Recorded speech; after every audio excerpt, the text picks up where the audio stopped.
Things first, how are you? We're in a little bit of a better setting than our last interview. And first things first, thank you very much for that. Airport, coming straight through. Get that camera out of your bag, get that. And I was like, the UFC were like, there's no interviews here now, there's no interviews. How's things been since then? Things have been great. Come home. I've been training really hard here. I always get the best training at home here in Straight Blast Gym, so I feel good. This is our last session now. We got positional in tonight. I must have done about close to 50 rounds in the last 4 days, so I've really pushed in now. I fly to Los Angeles early hours of the morning, enjoy that beach air for 2 weeks, handle the media obligations as always, handle the weight cut as always, and then hit Las Vegas and prepare to unify my belt.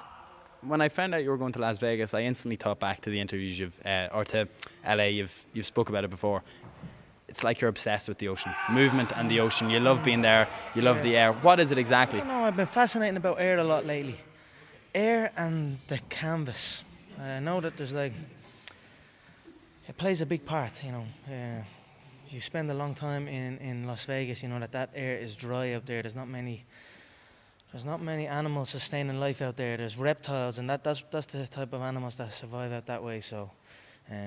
And then you go to a place like LA where you're at the beach and the air just gives you a new lease of life, and then you come back here where the air is completely fresh. So I don't know, I've appreciated the air in places a lot more lately. So it makes perfect sense. There's media obligations to do in Los Angeles. You've got to do the Jimmy Kimmel show, got to do all these. Kimmel? That's pretty big. I have no idea, Andrew. I don't watch none of that shit, you know what I mean? But I just get it done. They ask me to do it, I show up and I do it, and I blow it out the water every damn time. So that's that. I'll go there, spend maybe 10 days, 10, 12 days, something like that in Los Angeles, get a little bit of a tan, I'm due a bit of vitamin D, and then head to Las Vegas and prepare to fight, bring the weight down and prepare to fight. There was a little bit of worry maybe about coming back to Ireland, like your star has risen so much in the last year. What's it been like? Has it been like, I can't walk 10 metres down the street without being stopped? Was your training affected anyway? You seemed after the whole thing, the tour around Ireland, that was it. Time to get into seclusion, time to get into training camp. Yeah, definitely. Before I came home, I was like, it's going to be heavy now. You know, I haven't been home in 3 fights. I haven't been home since the documentary aired. I haven't been home since so much happened. So there was a lot of thought in my head, like, this is going to be a bit too much. But when I got here and when I walked in these doors in the gym and saw everybody again, it was like, what was I thinking? This is my home. I'm home now. So that was quickly brushed to the side, and I got back to training. So I love being home. And I know that you say your star has risen, and maybe in some cases there's instances that you would not know how much. I saw a topic on the internet a couple of weeks ago on Reddit. This guy from the north of Ireland, he said he was very close to committing suicide, and seeing all the stuff that you have done give him hope in his life for what he could maybe achieve one time down. His dad was sick, his mum was sick. There was a big story to it, and I was reading that thinking, this is amazing. Like, I know you've spoke about suicide prevention before, and it's a big thing to you, but to know that someone has stopped doing something like that because it's the pride in what you bring Ireland just overwhelmed them. I mean, that's some heavy stuff right there. You know, there's a couple of people in the gym that are a similar situation come up and say things like this to me. So I don't know.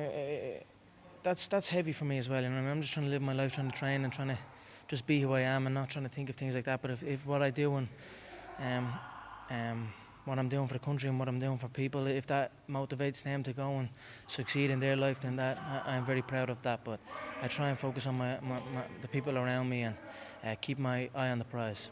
The episode that just aired last week of The Ultimate Fighter, we found out that you wanted Uriah in Dublin. Now, you had spoke about it before, but we saw the intercation with Dana and Faber, and it seems like he really wanted that fight as well. From going through the show, I know you said you were 2 days away from walking away from it, you weren't going to do it.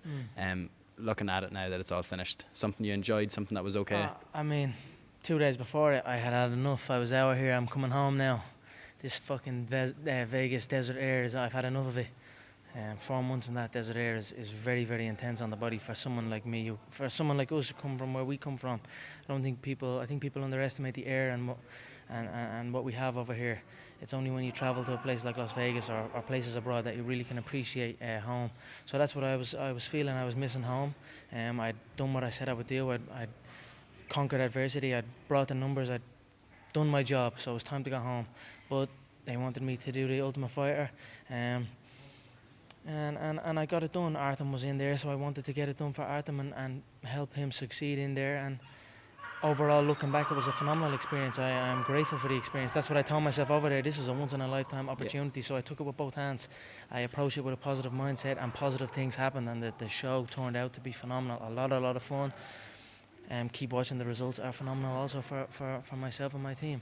If we're looking at numbers, and this is something that I'm really interested in because you've only started mentioning it recently in the media.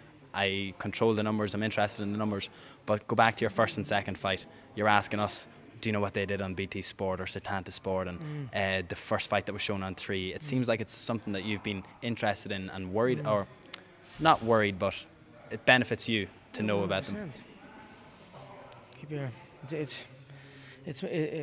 you know, it's numbers and sequences. That's my life right there. If it's not a number, it's a sequence. If it's not a sequence, it's a number. So I'm either counting something or defending something.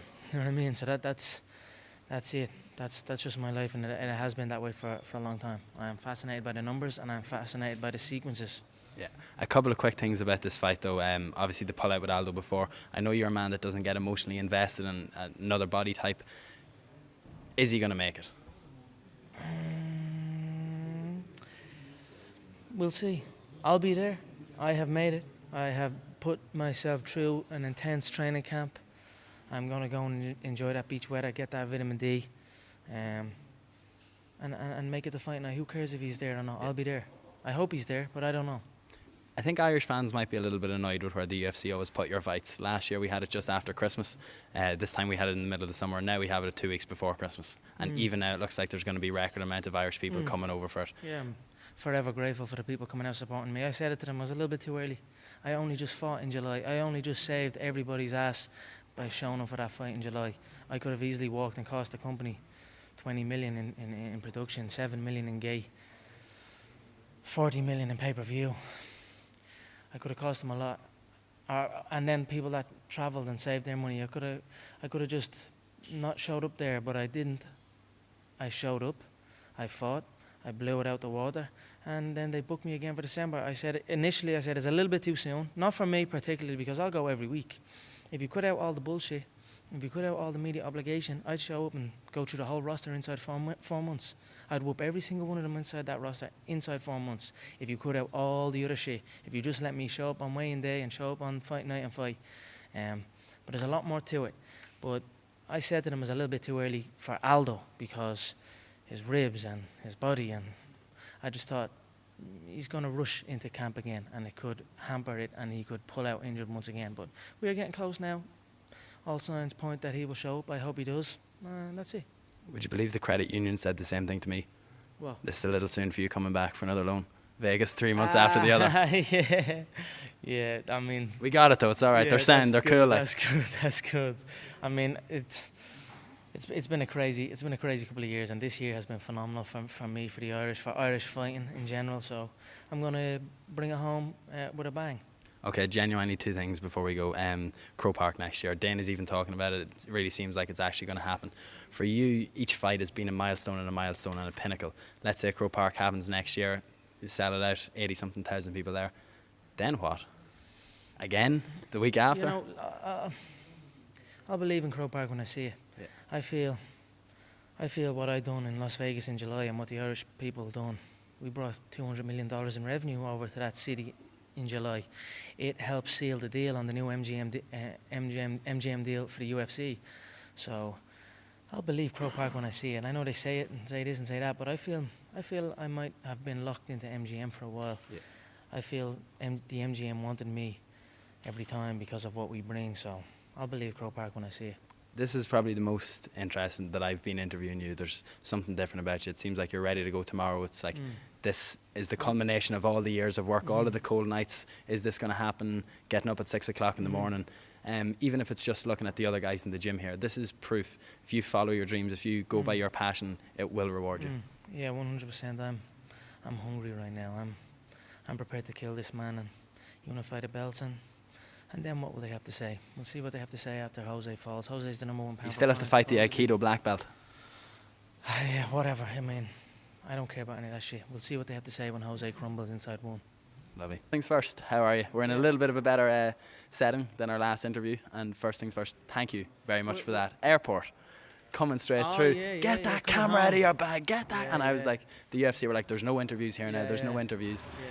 How's things been since then? Things have been great. Come home. I've been training really hard here. I always get the best training at home here in Straight Blast Gym, so I feel good. This is our last session now. We got positional in tonight. I must have done about close to 50 rounds in the last 4 days, so I've really pushed in now. I fly to Los Angeles early hours of the morning, enjoy that beach air for 2 weeks, handle the media obligations as always, handle the weight cut as always, and then hit Las Vegas and prepare to unify my belt. When I found out you were going to Las Vegas, I instantly thought back to the interviews or to LA. You've spoke about it before. It's like you're obsessed